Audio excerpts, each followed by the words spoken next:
Hello from Columbus, Ohio. I'm Scott Foltz alongside Jason Dye. Those stories plus Rebels, Tigers, Bruins, Ducks, and the Cowboys try to ride a cyclone. And Purdue looks to make it two in a row against Wisconsin while the Buckeyes head to Indiana.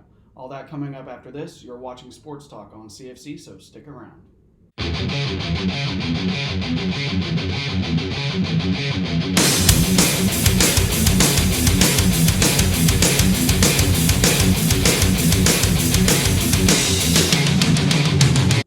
The Texas Longhorns just can't seem to get anything together lately. We picked them to win a close one last week against Oklahoma State, but for the second week in a row, the Horns had a disastrous fourth quarter and now find themselves on a two-game losing streak. At this point, can Texas salvage anything for the season, or have the Longhorns peaked for the year? They got to salvage the season by first they got to finish games, and the second week in a row the defense is just absolutely just falling apart. You can't just lean on your offense to do it in these games, especially in the Big 12. Defensively, they got to get it locked down. Yeah, you can't play 45-minute football. No. You got to play 60-minute football, or this is what happens to you. You keep dropping games, and then you kiss your postseason goodbye. Yeah, and they keep this up, and they're going to be out of the postseason real quick. Baylor getting it done on the ground, putting up 303 rushing yards to BYU's 67. Both teams had much better ball control, BYU losing one fumble and Baylor throwing one interception. The Bears seem to have rebounded from their Week 5 loss to Oklahoma State, while the Cougars are still struggling. Yeah, and we picked Baylor in this game, and BYU surprisingly was really good, but yeah, they've hit a couple speed bumps here lately. Baylor continuing to find ways to win, so good for them. Yeah. Do you see anything happening for BYU for the rest of the season? Oh man, it's kind of hard to tell. I think they can get some good wins in there. They'll probably get a decent bowl game, but you can't afford any more of these hiccups. No. And we knew Georgia would run over Kentucky, but the Wildcats put up a fight, only falling by 17.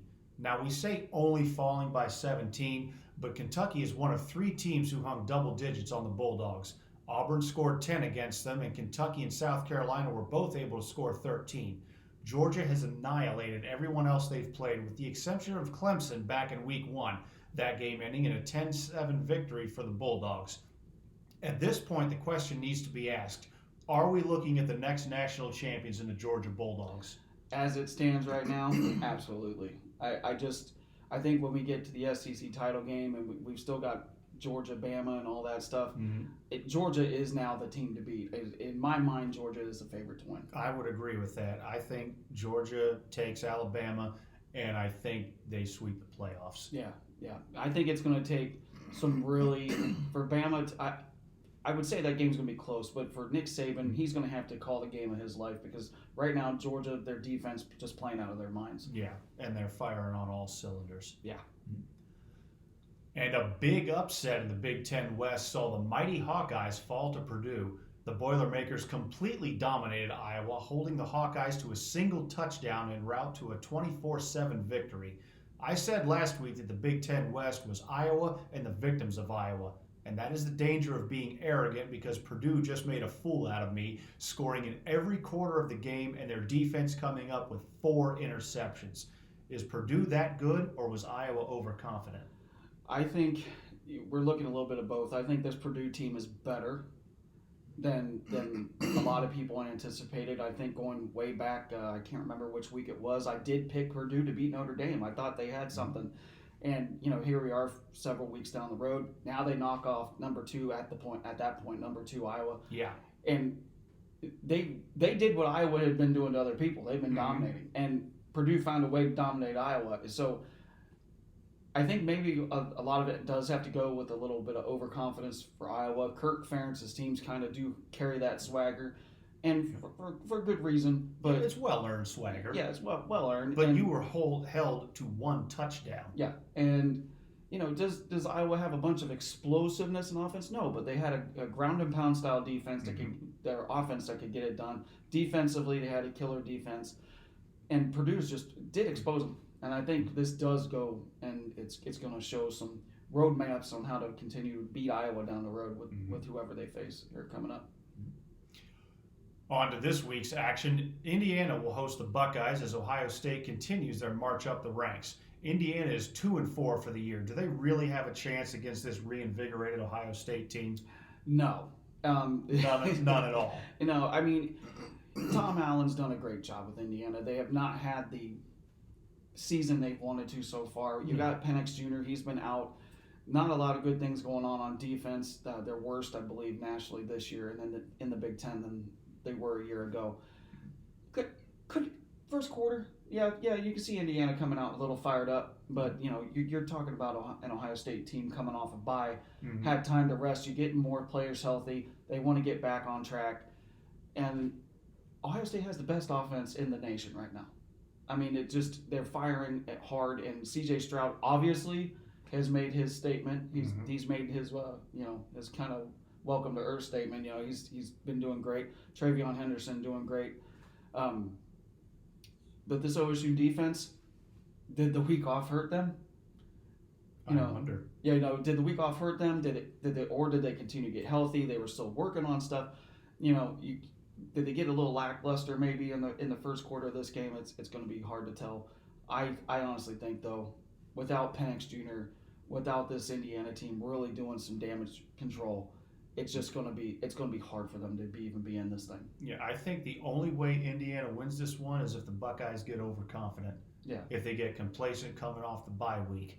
Yeah, if you're Indiana, you've got to find a way to not only contain Ohio State's offense, you got to put a helmet on the ball, get turnovers, really disrupt everything going on with that flow of that Ohio State offense. And I just don't think Indiana's got the speed to do it. No. So you're taking the Buckeyes in this one, clearly. Yeah, absolutely. 45-17 Ohio State. That's a beating. A clash of two Big 12 powerhouses as Iowa State hosts Oklahoma State. The Cowboys are unbeaten so far, coming off their victory over Texas, but the Cyclones are 4-2. Their only losses against Iowa and Baylor. This one, I think, could go either way. It very well could. The Oklahoma State defense has got to step up. I mean, can't go in there sleepwalking on Iowa State. Yeah, no. They're a team with 2 losses, but that's kind of dangerous. They have nothing to lose. Yeah. So and look at the teams they lost to. Yeah. Iowa and Baylor. Yeah, that's both teams that we've just talked about are on a serious roll. Iowa had their hiccup, but Baylor's been on point all season. So that it's not like they lost to some nobody teams. Right. And the thing that I think that really stinks for Iowa State is when they need the points, you're going to see mistakes happen. I think Oklahoma State, they start to establish some dominance. It's going to be a close game, but I just don't see Iowa State really getting over Oklahoma State right now. You think you like the Cowboys in this one? Yeah, 23-20, Oklahoma State. Like we said, either way. Turning back to the Big Ten, Purdue will host Wisconsin coming off their upset over Iowa.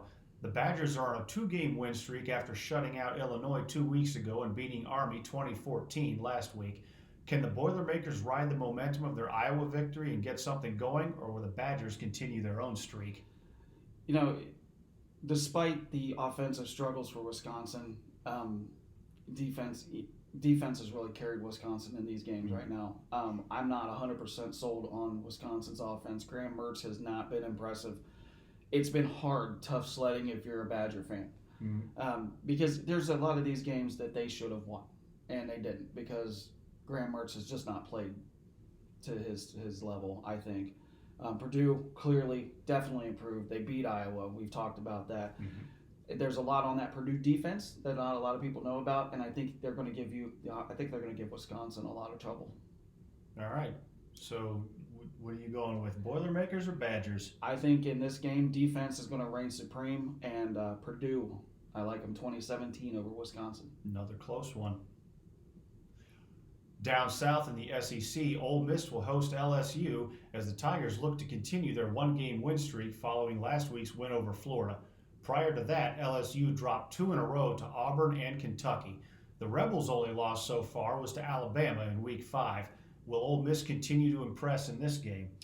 Yes, and I think you're going to see the good old-fashioned SEC shootout. I don't think either team's going to be really they're defensively capable to stop each other. you know, LSU, they're going to be playing for Ed Orgeron, who's going to be out after this season.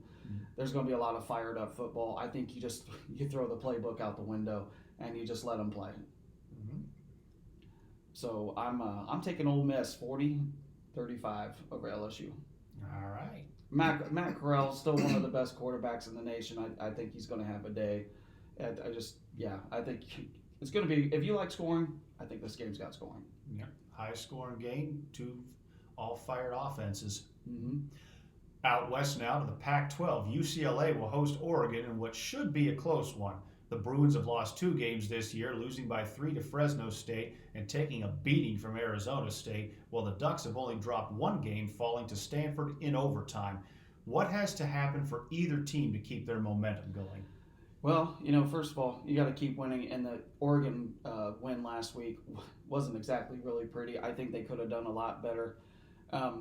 Offensively for Oregon, they've got to be able to start fast and keep the Bruins off balance, and you got to go in this game. Chip Kelly has a history with Oregon, obviously being a former head coach at Oregon. Mm-hmm. He's done some good things at UCLA. I'm not convinced that they're totally done. I think they're going to give Oregon some fits here and there. But in order for them to win, I think that Bruin defense has got to be perfect. You got to be able. Oregon's fast on offense. I mean, there's no secret to that. But to play a perfect game and keep Oregon corralled and be able to stop them is going to be a tall task for UCLA. Exactly. So you like the Ducks in this one? I do. And I think that we're looking at if you like scoring, I like a close game in this one. Oregon 35, UCLA 31. All right. Well, there were some minor changes at the top 10 this week. So obviously we're starting at number 1 with Georgia, followed by Cincinnati, 3 Oklahoma, 4 Alabama, 5 Ohio State, Michigan, Penn State, Oklahoma State, Michigan State, and Oregon. I'm still not sold on Oklahoma. You just will not get off of this. I cannot do this yet. I don't understand it. I don't understand how to me, if you're going to do anything, I would keep Alabama at 3 over Oklahoma. I mean, I get it. Oklahoma's undefeated. Yeah. Alabama is not. Right? But you put those teams on a neutral field right now. Who do you take it? You think Bama would run over Oklahoma? I think so. I know the people that do the polling, they don't see it this way. They see Oklahoma with a fresh start, with a new quarterback. They see all that. But down the road, you still got to play Oklahoma State. Mm-hmm. And that should be a good one. And that's fixing to be a great game. And I really think Oklahoma State is geared to beat Oklahoma. I thought Texas was too. Of course, I was wrong there. But, I just think going down the road, they're still giving up points on defense. You put that defense up against an Alabama offense. You put that defense up against an Ohio State offense. Mm-hmm. They're going to get shredded. They're absolutely going to get shredded. So I know I've hung my hat on this. They continue to prove me wrong, but the season's not over yet. No. Going in there, Alabama. Voters have a lot of confidence in Alabama still. Mm-hmm. That's going to be soon to change too. Ohio State coming off a bye week. We're just talking about it. They should have no issues with Indiana. No. Michigan, going right on down the line. Michigan sneaking up in the polls a little bit, but Michigan had a really strong start, and I think they've kind of backed off a little bit. Mm-hmm. They've given up some points. I think. Let's see who they play this week. Rutgers, I think. No, it's not. Or Northwestern. Northwestern. Mm-hmm. So I would assume Michigan gets a win there. Penn State. I'm not counting out Penn State yet. However, there's a lot of questions going on around Penn State right now. That hangs on Sean Clifford. That hangs on the play of Sean Clifford. Which we'll get to. Yeah, here momentarily. Oklahoma State making a rise up there. Yep. All they got to do is keep winning. The road for Oklahoma State is wide open. Yep. They control their own destiny. They really right do. Now. And Oklahoma State, if they're able to go and beat Oklahoma, I just think that really opens up the door for them to potentially get in the playoff, maybe. I mean, there's a possibility. Or very close to Very close. Yeah, very close. It will take Oklahoma out. Yeah, absolutely takes Oklahoma out. Mm-hmm. Michigan State under Mel Tucker doing great. Yeah. They got to keep 1-2. They've had their fight here recently as well. Mm-hmm. And but then, they're still unbeaten for the year. Yeah, still got to face Ohio State.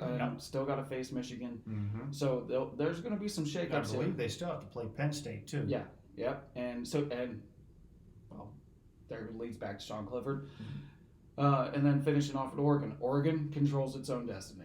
So yeah, in the Pac-12. I mean, they're the team to beat in the Pac-12 for sure. I mean, I think, like I said, I think Oregon and UCLA is going to be a great game. Oregon controls its destiny, so we'll see what happens with them. But I just, obviously the Pac-12, they don't stand a chance to get in the playoff. No. Now, of course, if they would expand the playoff like we've been calling for, mm-hmm. A lot of these questions we could truly lay to rest.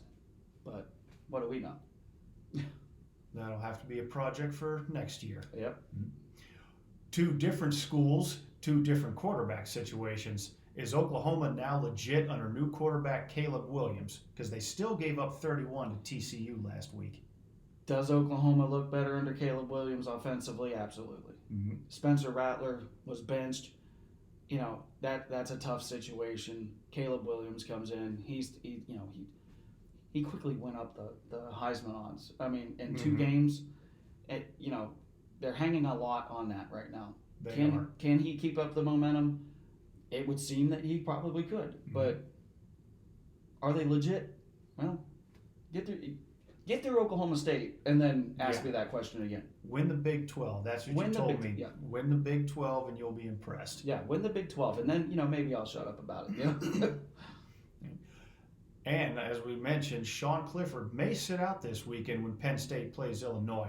What is the impact of losing Clifford for the season if he's done? Oh, big time. You're not beating Ohio State without Sean Clifford. No. Or Michigan State. Yeah. Or Michigan. Yeah. It's going to be hard. I mean, rest him this week against Illinois. Yeah. You don't need him to beat Illinois. Yeah. At least you shouldn't. Right. And it kind of reminds me of the Cleveland Browns situation. They lose Baker Mayfield, but they go and they beat Denver last night. Mm-hmm. But this is in a game where they did it with their backups. Sean Clifford, you don't need him against Illinois. You don't need him. Rest him. You've got guys. You've got other playmakers that can beat Illinois. Rest him. Save him. You need him for that stretch of the schedule if you want any shot to get to that Big Ten title game. Mm-hmm. And that's our show this week. And if you've had half as much fun watching it as we've had doing it, then we've had twice as much fun doing it as you've had watching it. We'll see you all next week for more sports talk on CFC.